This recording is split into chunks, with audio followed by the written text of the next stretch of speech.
맨 앞에 나와 있는 거는 1번부터 2번, 3번, 4번, 5번까지 되어 있는데 이게 법구경이라고 하는 경전. 지난번에 한번 앞에 머리는 소개를 드렸죠. 법구경이라는 경전이 부처님 경전 중에서는 제일 많이 회자되는, 많이 알려진 경전 중에 하나고 굉장히 오래전에 일찍 성립된 경전 중에 하나입니다. 그래서 이 첫 번째 대목은 지난번에 제가 두 번째하고 세 번째 법회 할 때도 말씀드렸던 그 부분이에요. 그리고 2번, 3번, 4번, 5번은 그 뒤로 이어지는 내용에 대한 거예요.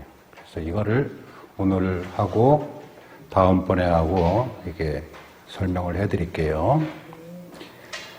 처음에 알파벳으로 되어 있는 거는 팔리어로 부처님 당시의 언어로 되어 있는 거고, 부처님 당시의 언어는 글자가 전래된 게 아니라 소리만 전래된 것이기 때문에 서양 사람들이 이거를 로마자로 이렇게 옮겨 놓은 거예요. 한글로 이렇게 써도 돼요. 만호 이렇게 써도 되는 건데, 이제 편리하기 위해서 이제 알파벳으로 로마자로 이렇게 써놓은 거예요. 지나지 않습니다. 앞에 보시면 지난번 설명드린 대로 만호 뿌빵가마담마 만호세따 만호마야 마나사째 빠뚜떼나 바사띠와 까로띠와 타또낭 둑캉 안웨띠, 그 다음에 짝강과 와하또 바당 이렇게 되어 있는 글자입니다. 뜻은 이런 거예요. 만호라고 하는 단어가 먼저 나와요. 만호는 지난번 설명드린 것 같이 마음의 의도, 내가 뭐뭐 해야 되겠다 라고 이렇게 마음의 의지가 일어날 때 그거를 불교에서 만호라 그래요. 만호. 내가 일어나야겠다, 내가 가야겠다, 내가 저 이야기를 들어야겠다라고 마음이 마음을 움직이게 하는 그 대목을, 그 기능을 우리의 마음 속에서 정신적인 그 정신작용 중에 만호라고 이렇게 따로 불러서 하는 거예요. 그래서 이걸 번역을 할 때는 마음의 의지 혹은 의도 이렇게 번역을 하는 거예요. 여러분이 이렇게 저 얘기를 잘 들어야겠다라고 마음이 이렇게 정할 때 그 정하는 그 기능을 그 만호라고 하는 거예요. 그러면 그 만호가 뿌빵가마라 그래요. 뿌빵가마라는 게 앞에 먼저 간다 이 말이에요. 막 뛰어간다. 무엇보다 먼저 뛰어가느냐? 담마보다 먼저 뛰어간다. 그 말은 뭐예요? 담마라고 하는 것을 이제 잘 이해를 해야 되는 거예요. 그래서 담마는 조건에 의해서 일어나는 모든 현상들을 다 담마라 그래요.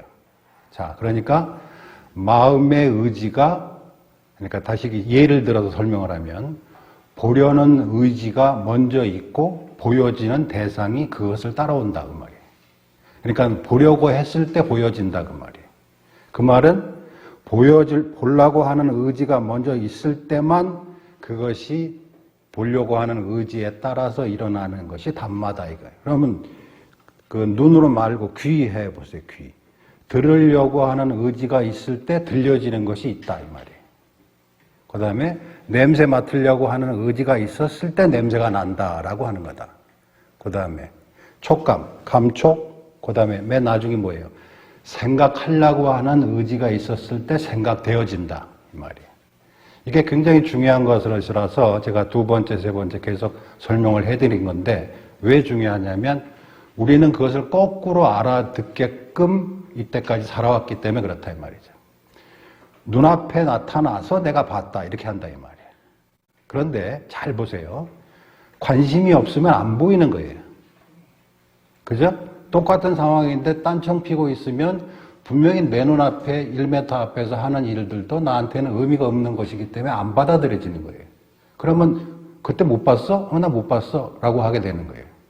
그러니까 보려고 하는 의지, 관심 이런 것들이 보여지는 것을 선별하는 거예요. 선별이라는 게 뭐예요? 고르는 거잖아요. 의지에 맞는 것을, 의도에 맞는 것을 자기가 축출해서 보는 거예요. 그래서 만호는 뿌빵가마다 뭐에? 담마보다 먼저 일어나는 것이다. 근데 우리는 보통 뭐라고 얘기해요? 보여주니까 내가 봤지. 앞에 있으니까. 그리고 귀도 내가 그렇게 들려줬으니까, 그런 소리가 났으니까 내가 들었지라고 하는데, 다른 정신 팔고 있으면 들려요, 안 들려요? 안 들려요. 내가 관심을 가졌을 때 보여지고 내가 관심을 가졌을 때 들려지고 내가 그것에 대해서 관심을 가졌을 때 그 생각이 일어난다 이 말이에요. 생각이 무작정 먼저 일어났기 때문에 내가 왜 이 생각이 일어나지라고 하지 말고 내가 먼저 준비를 하고 있었기 때문에 거기서 보여지고 들려지고 생각되어지고 냄새 맡아지고 생각되어지는 모든 것들은 이 현상들은 보려고 하는 나의 의도에 의해서 함께 일어나진 대상일 뿐이다라는 거예요. 보여지는 대상, 의도가 없으면 보여지지 않는다는 거예요. 그거를 여러분들이 잘 생각해서 의지를 해야 돼요. 이해를 해야 되는데 우리는 편하기는 뭐가 편해요? 앞에 있으니까 내가 봤지 난 잘못이 아니야 라고 한다 이 말이에요. 그런데 사실은 수많은 모양 중에 내가 뭔가가 기억나고 보여진다라는 것은 그것에 대한 포커스를 이미 맞추고 있기 때문에 그것이 나에게 축출되어진 것에 지나지 않는데 나는 어떻게 하느냐? 나는 나타났기 때문에 본 것뿐이야 라고 한다 이 말이에요.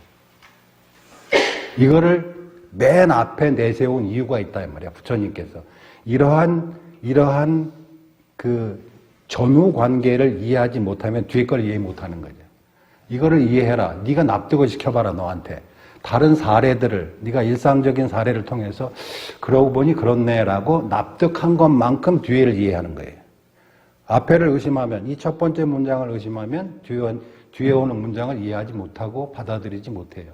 나는 그렇게 생각 안 한다 한단 말이죠. 그래서 제일 중요한 게 마음의 의도가 보여지는 대상을 선별해서 마치 내 눈앞에 나의 보려고 하는 의도와 상관없이 뭐가 나타났다라고 믿고 싶은 거다 이 말이에요. 나를 감추는 거예요. 나라는 주관적인 견해를 감추고자 한다 이 말이에요. 그래서 누구라도 봐도 다 볼 수 있는 그거잖아 라고 생각하지만 사실은 내가 관심을 가졌기 때문에 보여지는 대상이 축출되었다. 수많은 현상 중에서 축출되어서 내 눈에 띄어졌다 이 말이에요. 거꾸로. 지난번에 왜 그 비유 들을 때 그 개울가를 지나가고 있는 개가 이렇게 그 고기를 물고 있는데 물에 비쳤다 그러잖아요. 그거는 이렇게 쳐다보는 거예요. 이렇게 쳐다보는 게 뭐예요? 이게 관심이잖아요. 의지예요. 의도. 의도가 있으니까 이렇게 생겼는데 달리 볼 수도 있는데 뒷단에는 뭐예요? 개 아닐까라고 하면서 보게 되면 거기 개가 있는 거다 이 말이에요. 이거는 어디서 가장 극명하게 드러나냐면 어두운 밤길에 뱀이 나타나면 어떡할까라고 두려운 마음이 있을 때 비슷하게만 생기면 뱀을 누가 만들어요? 내 머릿속에서 만들어요. 뱀이다 하고 진짜 뱀처럼 놀랜다 이 말이에요. 그러면 거기 뱀이 있어서 그 정보가 나한테 들어온 게 아니라 뭐예요? 뱀이 있으면 어떡하나라는 의지가 거기서 뱀을 형상화를 하는 거예요. 축출하는 거예요. 그렇죠? 자, 이게 가장 그 많이 알려져 있는 한국의 속담 중에 자라 보고 놀란 가슴 소뚜껑 보고 놀란다 그러면. 자, 어두운 저녁에 이렇게 부엌에 들어가면 소뚜껑이 마치 자기가 옛날에 경험했던 자라의 이미지를 자기가 꺼내서 자기 눈앞에다가 소뚜껑 대신에 자라를 갖다 놓는 거예요. 근데 자기는 자라를 보고 놀랐다고 생각하지만 사실은 뭐예요? 자기가 경험했던 자라의 경험을 끄집어내서 자기 눈앞에 갖다 놓고 자, 자라다, 놀래라 라고 하는 것처럼 이런 과정으로 자기를 속인다 이 말이에요. 그래서 자라 보고 놀랐던 나의 기억이 대상을 오염시킨다 이 말이에요. 근데 조금 밝은 곳이면 어때요? 밝게 보시면 소뚜껑하고 자라는 틀리잖아요. 근데도 왜 자라라고 놀랐느냐? 놀라는 당시에는 이게 소뚜껑인데 자라같이 생겼다라고 놀라지 않아요. 진짜 자라라고 생각하고 놀라는 거단 말이에요. 진짜 뱀이라고 생각하고 이렇게 생긴 거는 대가리고 이렇게 생긴 건 꼬리다라고 그 짧은 순간에 자기가 다 그려내요. 근데 자세히 보면 아니란 말이에요. 그러면 뭐예요? 대상이 나에게 보여지는 게 아니라 보려는 의도가 대상을 꾸민다라는 것을 알게 된다 이 말이죠. 자, 이런 현상이 그러면 눈에만 한정되어 있느냐? 절대 아니에요. 소리, 귀도 똑같고 코로 냄새 맡는 것도 똑같고 혀로 맡는 맛도 똑같은 거예요. 맛있다라고 하는 기억은 맛있다라고 하는 맛은 혓바닥에 있는 게 아니라 어디에? 기억에 있어요, 기억에. 몇 년 지나서 옛날 같이 그런 맛이 아니네 이렇게 하잖아요. 맛을 기준하는 거는 기억이에요, 기억. 혓바닥이 아니에요. 그 다음에 머리, 생각. 생각은 마찬가지로 똑같이 기억에 의해서 생각이 내가 거기다 초점을 맞췄을 때 골똘히 생각하면 일어난다 이 말이야. 우울증이 일어나는 과정이 똑같잖아요. 조그만 우울증, 우울한 기분이 하나 있으면 계속 곰곰이 생각하면 어때요? 우울이 점점 커져요. 커지는 방향이 어떤 방향으로 커지냐? 내가 불행한 사람이다라고 하는 쪽으로 자꾸 커지는 거예요. 근데 그 생각은 자기가 앉아서 키우는 거잖아요. 계속 불을 지피는 거잖아요. 이게 선동이라고 하죠. 선동. 선이라는 게 부채예요. 부채. 부채로 이렇게 불을 붙이는 거예요. 계속. 자기 자신을 선동시키는 거예요. 자, 너는 불쌍한 사람이야. 저 사람이 나쁜 사람이야. 너는 아무 잘못이 없는 거야. 라면서 부채질하면서 원한을 자꾸 키워주는 거죠. 그것도 자기가 하는 거라 이 말이에요. 나는 왜 이렇게 불행할까라고 하면서 마치 거울에서 그 개울가에서 물을 이렇게 쳐다보고 이렇게 보니까 그 개 같네라고 하면서 할 때는 이렇게 보면이라는 게 뭐예요? 자기가 그려내는 거잖아요. 그와 똑같이 만호가 앞장서서 단말을 꾸민다라고 하는 거예요. 이걸 인정해야 된다는 거예요. 그런데 이게 쉽지 않은 이유는 우리는 거꾸로 이때까지 살아왔기 때문에 절대로 그걸 쉽게 용납하지 못하는 거죠. 그러면 이걸 용납하지 못하는 그 저희는 뭐냐? 나라고 하는 것을 당연시하는 거예요. 나는 여기 있다라는 거예요. 그것을 먼저 확고하게 지키기 위해서 내가 있고 대상이 저기서 튀어나왔다 이렇게 하는 거예요. 근데 내가 없는데 있다고 쳤다라는 사실을 자꾸 감춘다 이 말이에요. 임시로 있다고 친 건데 나라는 게 그거를 진짜로 있다고 여기게 되는 거지 이 말이에요. 그렇기 때문에 눈앞에 보이는 것에 화를 내고 들리는 욕에 분노하고 일어난 생각에 자기가 빠지는 이유예요. 이런 것을 바르게 아는 앞뒤 관계를 아는 사람은 일어난 생각에 자기를 다치게 하지 않는다 이 말이에요. 스스로. 우울증. 생각할수록 내가 남편이 믿고 내가 불행한 것 같고 자꾸 부추겨 선동을 계속 자기 혼자 한다 이 말이에요. 그래서 그렇게 일어난 그 불행한 느낌에 자기가 당하는 거잖아요. 아침에 죽어요. 자살하는 거예요. 목을 맨다 이 말이에요. 아무것도 아닌데 지가 불을 켜가지고 선동 키워가지고 나는 불행한 사람이다. 나는 행복해야 당연한 권리인데 그러한 권리가 있는 나에게 이런 불행한 일이 있으니까 저 사람이 나쁜 사람이다 라고 자기를 자꾸 키운단 말이에요. 잘 생각하세요. 그래서 앉아서 여러분 나이쯤 우리 나이쯤 되면 가만히 있으면 인생이 참 허무한 것 같고 내가 이러려고 뭐 때문에 태어났나 싶기도 하고 생각이 일어나요. 그럼 생각은 저절로 일어난 게 아니라 그런 쪽에 관점을 갖고 있었을 때만 일어나요. 그런데 관점을 가지면 그것은 나의 관점에 의해서 나타나는 거지 내가 정말로 불행하고 한심해서 그렇게 나오는 게 아니라 그 말이에요. 곰곰이 이렇게 생각하는 게 뭐예요? 제발 저기 뱀이 나타나라 하는 거하고 똑같다 이 말이에요. 그런 어리석은 짓을 하는 거란 말이에요. 그래서 만호는 단마에 앞장선다. 보이는 것, 들려지는 것, 생각나지는 것, 맛보는 것, 느끼는 것, 이 오감, 이 5가지의 오감과 생각 모든 방면에서 만호가 앞장서서 나오는 것이다 라고 하는 거예요. 이거를 인정해야 된다. 그러면 누가 욕을 했다. 그럼 내가 기분 나쁘다. 누가 내 욕을 하는 걸 들었는데 기분이 나쁘다. 그럼 그 과정을 한번 다시 복기를 해보세요. 내가 저 말이 들렸다고 하는 건 내가 그쪽에 관심을 가졌다는 것이고 내가 내 욕을 하지 않나 라고 이렇게 유심히 했을 때 비슷한 얘기만 들어도 욕한 것으로 이렇게 바꿔버린다 이 말이에요. 그건 나를 욕하는 거네 결국은. 그러면서 밤새 자기가 그 생각을 앉아가지고 곰곰이 부채질을 하면 상대방에 대한 증오가 자꾸 일어난다 이 말이에요. 그래서 옛날 사람들 했단 말이 있다 그러잖아요. 욕이 배를 뚫고 들어오냐? 안 들은 셈 치면 되지. 그게 무슨 말이에요? 그 욕은 내가 들으려고 해서 들은 것이고 내가 그때 귀가 이렇게 다른 데를 쳐다봤다든지 해서 가지고 안 들을 수도 있잖아. 근데 내가 들었다고 치고 그것을 내가 집에 가져와서 꼭꼭 키워가지고 더 크게 해서 나를 다치게 하는 일이잖아요. 그런 바보 같은 짓을 왜 하느냐 이 말이에요. 그래서 생각되어지는 것, 들려진 것, 보여진 것에 매이지 않게 된다. 이것은 보려고 하기 때문에 보여진 것일 뿐이다. 실체가 있는 게 아니다라는 것을 알게 된다 이 말이에요. 아셨어요? 네. 이거를 인정하시고 정확하게 분석을 하셔야 돼요. 불교는 정확하게 명명하게 이렇게 밝게 이해하는 사람만이 그 괴로움으로부터 벗어날 수 있는 거예요. 불교에서 그 무명이라고 하는 게 어둡다 그 말이잖아요. 그러면 어둠의 반대는 밝음이잖아요. 밝음은 지혜라는 뜻이고 지혜는 요즘에는 그 지혜라는 말을 뭐라고 번역을 하냐면 영어로 science라고 번역해요. science. 과학적으로 이론적으로 딱 맞는 논리적으로 맞는 것을 아는 것. 그게 바로 지혜라는 거예요.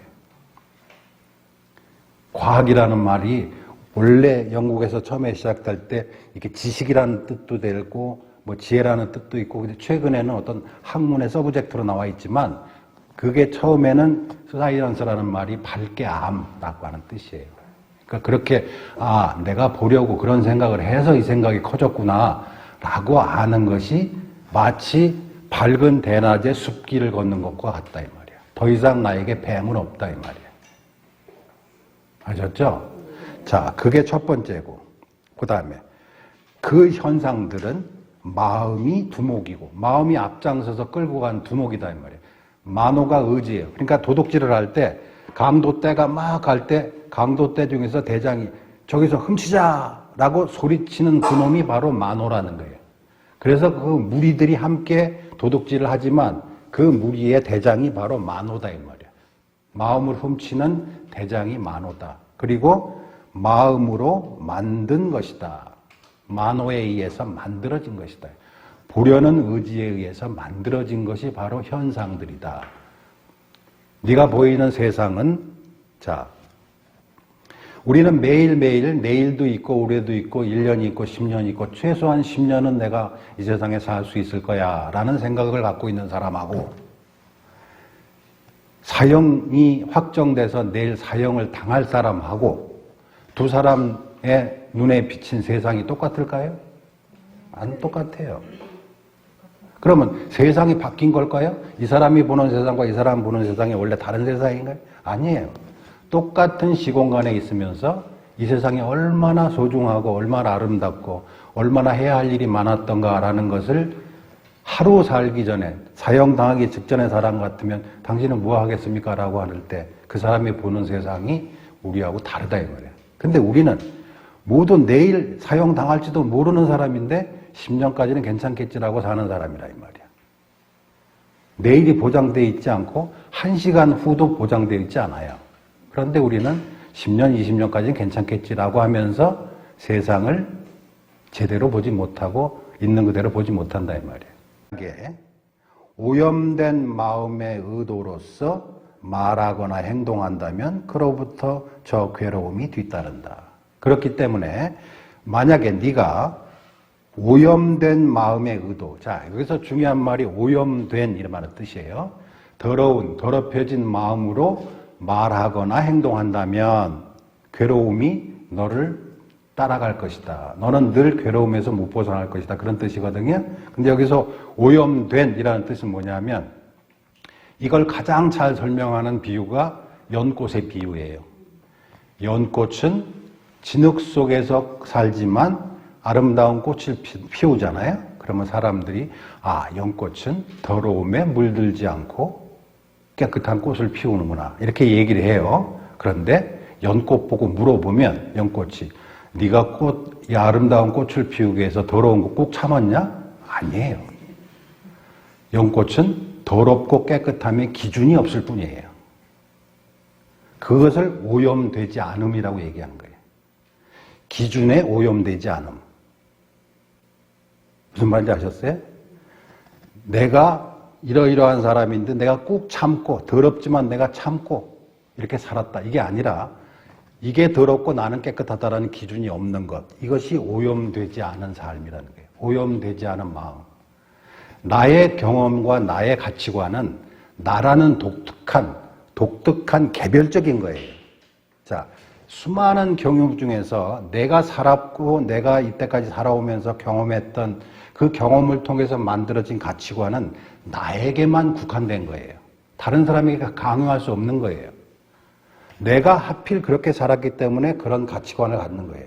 근데 그 가치관을 남한테 강요할 수 있어요, 없어요? 강요하면 안 돼요. 살아온 경험이 다 틀리고 가치관이 틀린데. 그래서 나는 이러한 가치관을 가졌지만 이 가치관은 나만의 것이지 남에게 강요할 것이 아니다 라고 알면 그 사람은 자기의 견해에 오염되지 않은 사람이라는 뜻이에요. 아셨어요? 누구라도 자기 견해가 없는 사람은 없어요. 자기 기준이 없는 사람은 없어요. 왜? 자신의 삶의 경험이 다 다르기 때문에. 그 경험을 가지고 있되 그것은 나만의 경험일 뿐이다 라고 이해하는 사람은 그 견해를 남에게 강요하지 않는다 이 말이에요. 그것이 남편이든 자식이든.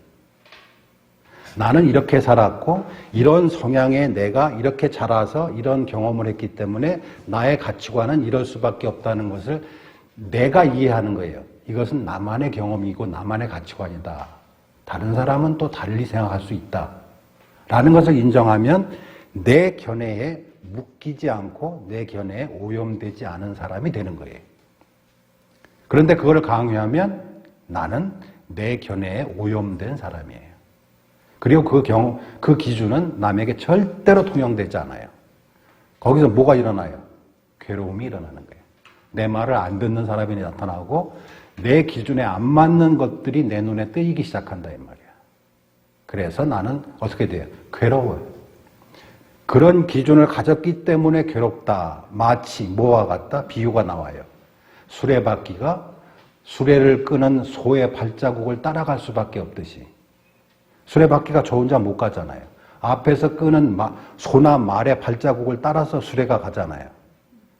나에게 괴로움이 마치 내 행동으로 인해서 일어나는 모든 괴로움은 나의 마음의 의도가 일어나는 바를 벗어나지 못한다는 거예요. 아셨죠? 그래서 이게 첫 번째 구절이에요. 우리가 첫 번째 마노 뿌빵가마담마 마노세에따 마노마야 이렇게 얘기했던 것을 이해한 사람이면 그 뒤편에 일어나는 윤리적 선택, 자 과학적 선택이죠. 어떻게 보면 괴로움이 마치 수레바퀴가 소의 발자국을 따라갈 수밖에 없는 그런 구조가 뭐냐? 그게 바로 괴로움이라 너에게 일어나는 이유다. 만약에 그런 기준이 없었다면 네 눈에 거슬리는 일도 보이지 않았을 것이고 그로 인해서 너는 괴롭지 않았을 것이다 라고 하는 거잖아요. 원인이 누구에게 있어요? 나에게 있다. 내가 마음을 컨트롤하지 못한 이유다라는 거예요.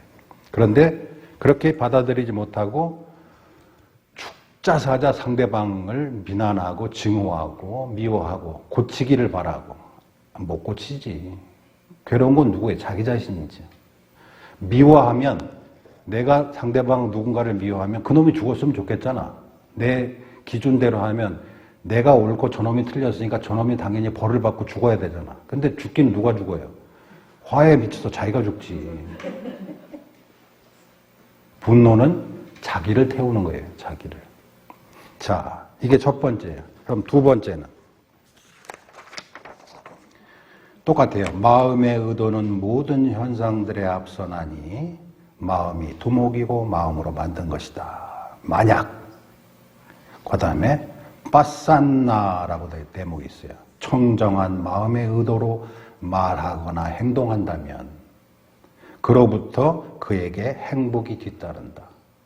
마치 그림자가 자신을 떠나가지 않듯이 수레바퀴가 소의 발자국을 못 벗어나듯이 괴로움이 따르듯 마찬가지로 여기서 청정한이라는 게 똑같이 앞에 설명한 그 내용이에요. 내 기준에 내가 오염되지 않았은 것을 청정이라고 하는 거예요.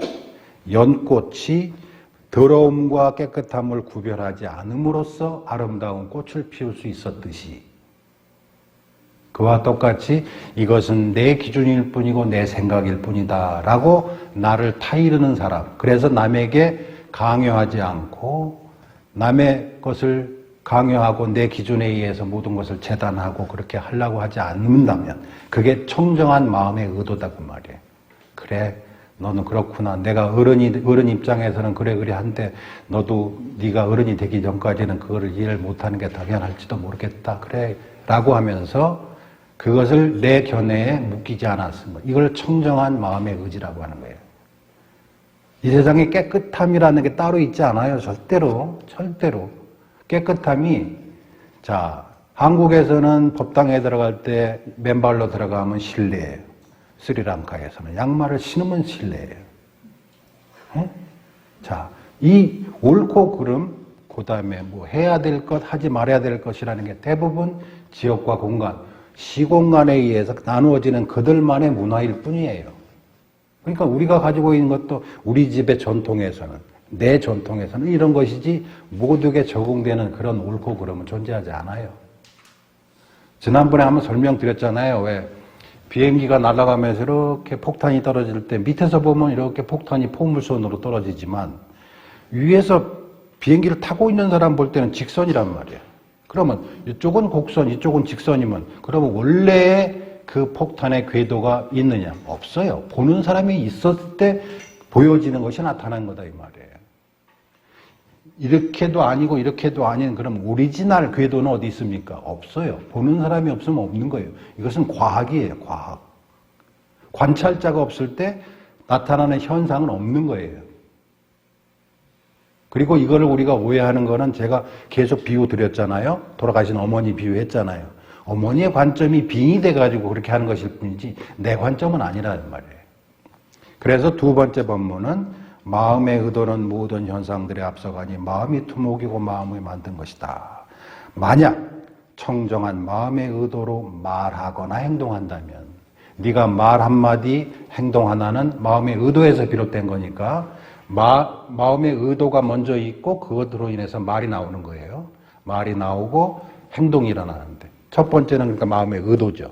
마음에 갖고 있는 의도에 의해서 말과 행동이 일어나는데 그 첫 번째 의도가 청정해서 매이지 않는다면 너는 행복으로부터 네가 벗어나려고 해도 못 벗어난다 이 말이에요. 행복이 그림자처럼 따라 붙는다. 세 번째, 이거 보세요. 이건 좀 더 구체적인 설명이에요. 그는 나를 때려 욕했고 나를 때렸다. 그는 나를 억압하였고 내 것을 빼앗았다. 라고 그렇게 그 원한을 품으면 원한은 그에게서 풀어지지 않는다. 나를 이게 나라는 거잖아. 저 사람이 나를 때렸고 나를 욕했고 나를 비난했고 나를 무시했고 내 것을 뺏어갔고 라고 하면서 원한을 품고 있으면 그 원한은 절대로 그 원한을 갖고 있는 것으로 풀어지지 않는다. 이 말. 원한을 갖고 있어가지고 풀어질 것 같으면 원한을 갖지. 증오를 갖고 있어서 그 증오대로 될 것 같으면 저놈이 나쁜 놈이라고 내가 아무리 미워하더라도 미워하는 대상이 나보다 불행하거나 죽거나 하면 기분 좋겠지만 안 돼요. 그렇게. 증오로서 증오는 절대 해결되지 않는다.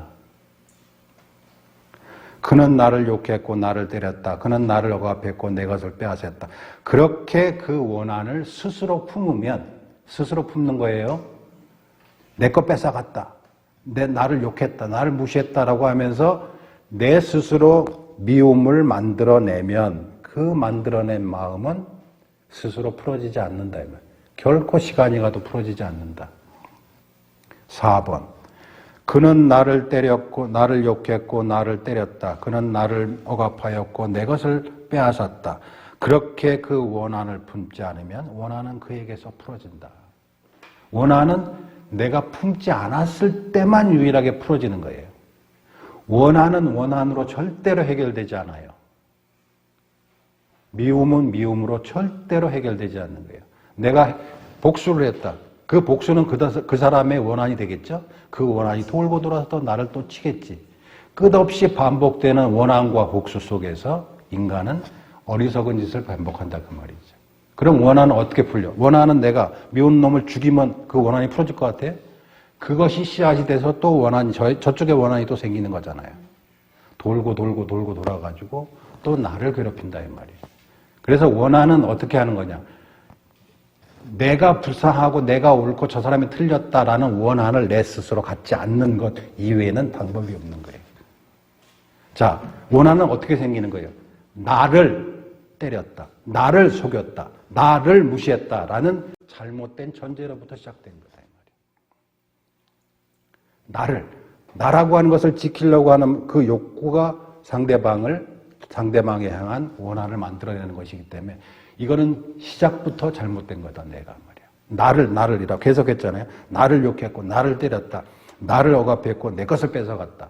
라고 하는 그 시초부터 잘못된 것이기 때문에 이것은 내가 가지고 있는 그 원한은 절대로 풀어지지 않는 것이다, 이 말이에요.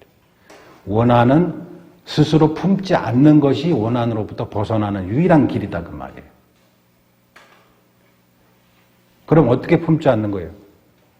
이것은 나에 국한된 것이니까 남에게 강요할 것이 아니며, 이 나라는 것은 이렇게 해서 만들어진 것인데 내가 임시적으로 나라고 지금 여기는 것일 뿐이다 라고 아는 사람 같으면 나를이라는 말을 쓰지 않는다, 이 말이에요.